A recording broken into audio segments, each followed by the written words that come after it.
is a very special day. As you can probably tell from the video already, this is autoX, the 16th anniversary track special, and we have 2022's best, newest cars all lined up for us here at the Budh International Circuit. So let's quickly walk through the cars. With the start, we have the Mini Electric. This is the Cooper SE, an all-electric Mini. Minis have been known for their go-kart-like handling, so it should be fun to see how this electric Mini handles on the track.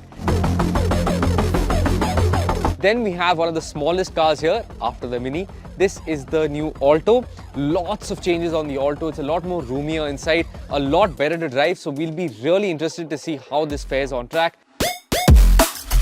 We also have the new Maruti Suzuki Celerio. Again, it gets a big update. Should be much nicer to drive as well. These two also have AMT gearboxes, which might dull down the performance a little bit.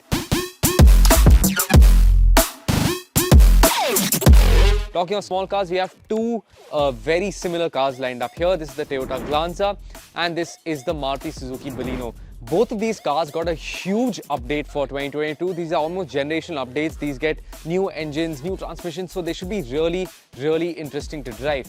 Then we again have a car that gets a big update, of course, from the Maruti Suzuki family. This is the Brezza. No more Vitara, this is just the Brezza.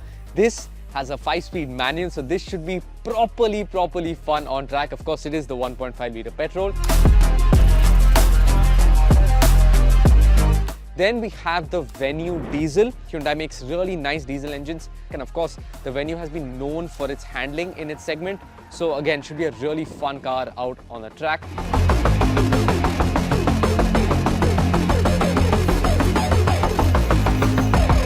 Then we have two from the Skoda Volkswagen group. This is the Slavia. This is the 1.5 TSI with the DSG gearbox. Lots of power, lots of punch, and I really do like this bright blue colorway.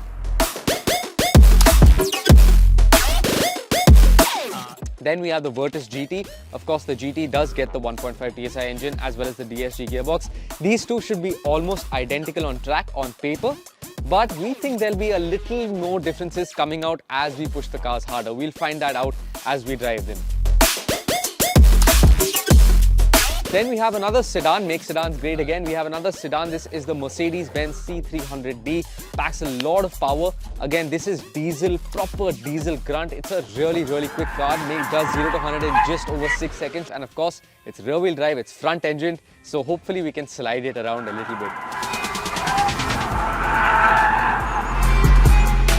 So one of the final sedans that we have now with us is the Honda City EHEV. Of course, the City EHEV is a really interesting product. It was one of the first of these strong hybrid mass market products. Of course, the efficiency is the big factor, but to find out how those electric motors and the engine deal together with being put to the test, it should be a really interesting car to drive on track.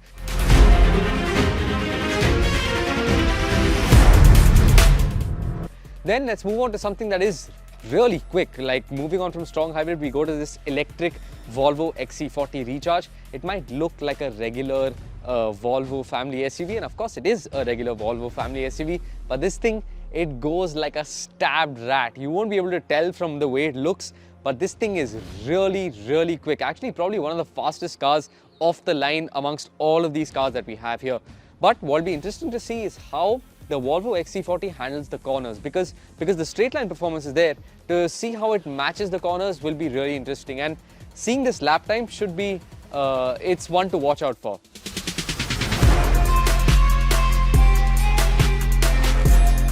Then we have another electric SUV. This is the MG ZS EV. Again, the ZS EV got a big update for 2022, which is why it's here.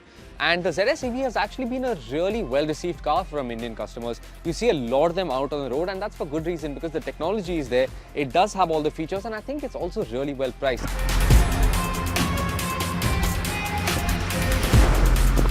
Then we have the Kia EV6. Now, Kia really played it big with the EV6. The pricing has been great. 60-65 lakh rupees, that's fantastic pricing. It has a lot of features, a lot of performance, and of course with all-wheel drive it should also have plenty of grip in the corners. Now the EV6 of course is a big SUV, it is heavy, so I don't expect it to set any record lap times, but it should be pretty quick, and it'll be interesting to see how the Volvo XC40 and the EV6 compare in terms of the lap time. Now from the electric SUVs, let's go on to a strong hybrid SUV. This is the Maruti Suzuki Grand Vitara. Now this is, like I said, in the strong hybrid variant with the eCVT gearbox. That electric motor adds a lot of torque low end. In the higher end, where the e-motors isn't that responsive, whether the Grand Vitara still has the performance to match other SUVs.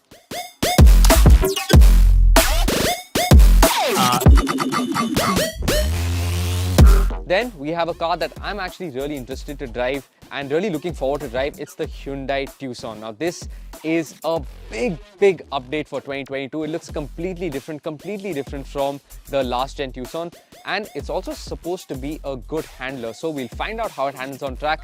But one thing is for sure, that the interiors, the comfort, all of that should give the Tucson a lot of points in our test.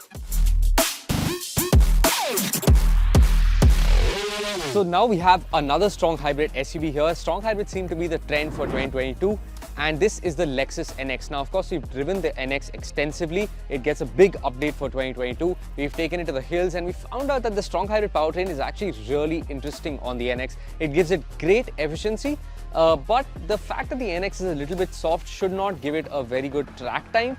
But that said, the comfort inside, the quality, all of that makes the NX a really desirable SUV.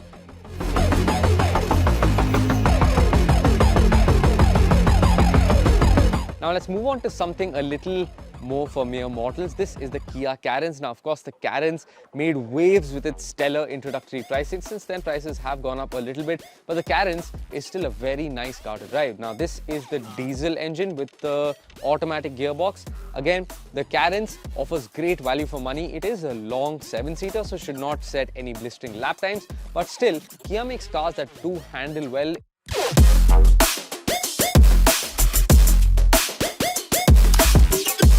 Then we have a car that should be a lot of fun on track. This actually might just be in for a shot with one of the fastest times. This is the Mercedes-AMG EQS 53.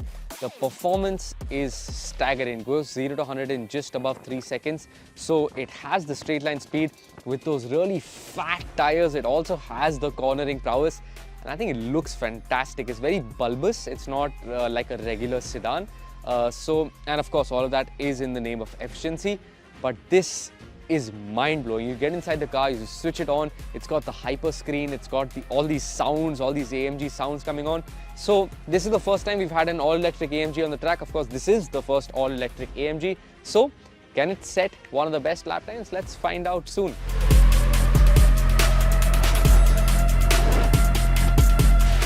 What I'll tell you is that this won't be setting any great lap times, because this is the Maybach S580.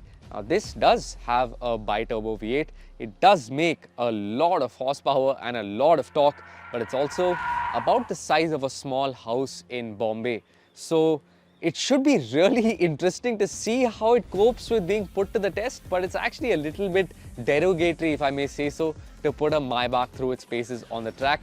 But that's the benefit of the track day that we have with us today. We can put all these cars that don't really have a place on track, but we can get them here and push them and find out how they fare when you really get them on their limit. And to be honest, Mercedes makes some really interesting cars, some really interesting handling cars. And if the G-Wagon can handle the track, maybe the Maybach can handle it too. And of course, this being rear-wheel drive, maybe we can do some slides on the Maybach. Let's find out soon.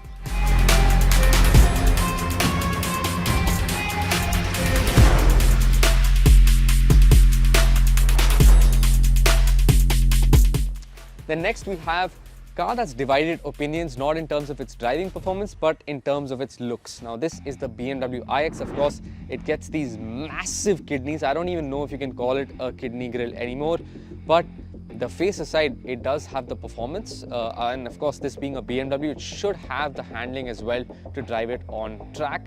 And of course, we've driven it before, we've driven the iX before, but to drive it here on track is the first time we'll be really pushing it hard. And of course, our editor Dhruv will be setting the lap times. He has a thing for BMWs, so look to see this really going through its paces on the track. Then next we have the BMW i4. And the i4 is actually the more interesting of the two BMW i cars that we have today. The i4 is of course a more traditional sedan. It has a much nicer driving position in my opinion. Of course, it's also rear wheel drive and should be really easy to slide and get those really nice drifts on it as well. But the i4 with its battery pack placed low down has low center of gravity. It's a nice handling car, so it should set a pretty good lap time. And of course, that really good pricing should also give it good points in our final scoring.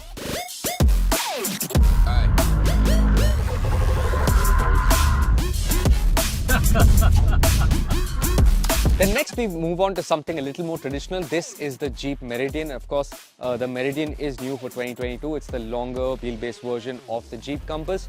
Don't expect it to set any blistering lap times. This is front wheel drive. This is not the four wheel drive version.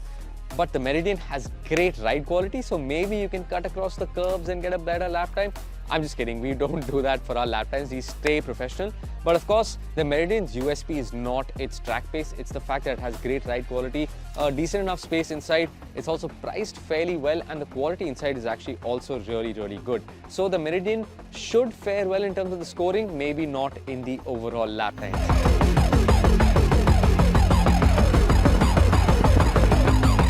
Next, we'll move on to the car that has my heart. I'll just give it a little bit of a hug because this is the new Mahindra Scorpio. This is the Scorpio N, of course. I've been looking forward to driving it for so long. The minute I landed here on track, I stole the keys for the Scorpio and I took it out. And the Scorpio, it takes a big leap forward. You can't even compare this to the old Scorpio. It rides differently, it drives differently.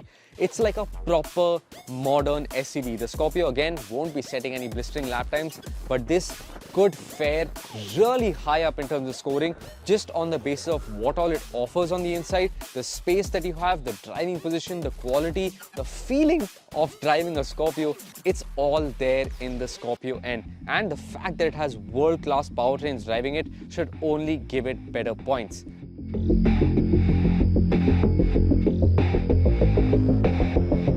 Of course, the final car that we have right now in the lineup is one car. Words sort of fail to describe this car. It's the new Range Rover. This is the extended wheelbase, no less, and it's the autobiography. The interior is trimmed in leather almost everywhere. The entire roof liner is leather, the seats are leather, the door handles are solid metal. The quality inside is off the charts. Trust me, it is off the charts. This is an expensive SUV, but it feels like a very expensive SUV. Just look at the thing. It looks like a house on wheels. And even on the inside, it feels like a luxury palace on wheels. Now, of course, like with a lot of the other SUVs, this won't be setting any fantastic lap times. But what I'm looking forward to is seeing the body roll on this Range Rover when it's really put through its paces.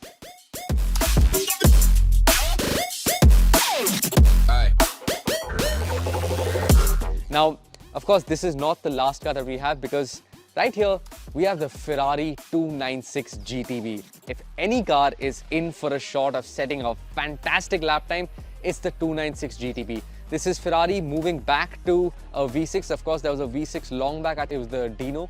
But this is the first Ferrari badged car, because the Dino never got a Ferrari badge. It's the first Ferrari badged car that gets a V6, it gets hybrid tech. This is not a baby Ferrari because it makes over 800 bhp. So it should be really fast. It does sound good as well. So it should be really nice to drive on track.